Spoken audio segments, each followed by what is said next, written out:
குருவே துணை. மாதா பிதா குரு தெய்வம்னு சொல்லுவாங்க. அதனால் முதல்ல தாய் தந்தைக்கு ஒரு வாழ்த்து சொல்லிடுவோம். தாயிற் சிறந்த கோயிலும் இல்லை, தந்தை சொல் மிக்க மந்திரம் இல்லை, ஆயிரம் உறவில் பெருமைகள் இல்லை, அன்னை தந்தையே அன்பின் எல்லை. வாழ்க வளமுடன். அடுத்தது குருவுக்கு வாழ்த்து. கடவுள் பார்க்க கோடி நன்மைன்னு சொல்ல மாட்டாங்க, குரு பார்க்க கோடி நன்மைன்னு தான் சொல்லுவாங்க. கல்வி கற்றுக் கொடுக்கும் ஆசிரியராகட்டும், தொழில் கற்றுக் கொடுப்பவர்களாகட்டும், நற்பாதைக்கு வழிகாட்டுபவர்களாகட்டும், இப்படி சொல்லி கொண்டே போகலாம். ஆனால் ஆன்மீக பாதைக்கு வழிகாட்டும் குரு கிடைச்சா நம்ம கெட்டியாக பிடிச்சுக்கணும். ஏன்னா அவங்க தான் ஞானத்தை கொடுத்து பரமாத்மா என்னும் மெய்யறிவு பாதைக்கு வழிகாட்டுபவர்கள். அவர்களுக்கு ஒரு வாழ்த்து சொல்லிடுவோம். வாழ்க வளமுடன்.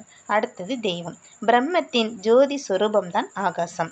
விண்தான் சர்வ சக்தியாய் இருக்கிறது. அதற்கு நாம் என்ன பேர் வேண்டுமானாலும் வைத்துக் கொள்ளலாம். அல்லாஹ், இயேசு, முருகன், இப்படி. ஆனால் எத்தனை பெயர்கள் இருந்தாலும், எத்தனை சிலைகள் இருந்தாலும் கடவுள் ஒருவரே.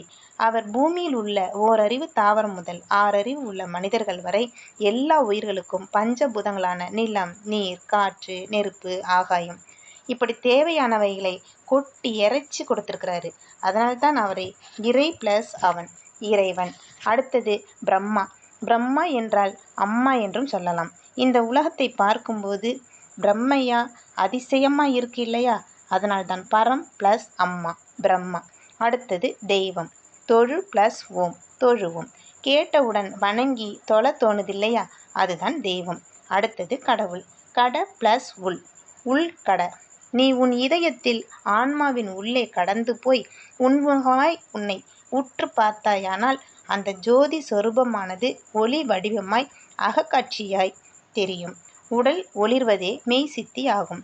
இறைவனோடு ஒன்றோடு கலக்கும்போது இறைவனும் நானும் ஒன்று என தெரிய வரும். இதற்குத்தான் அண்டத்தில் உள்ளது பிண்டத்தில் என்று சொல்வார்கள். அகம் பிரம்மாஸ்மி. அந்த அண்டத்தையே நாம் வாழ்த்துவோமா? வாழ்க வையகம், வாழ்க வையகம், வாழ்க வளமுடன்.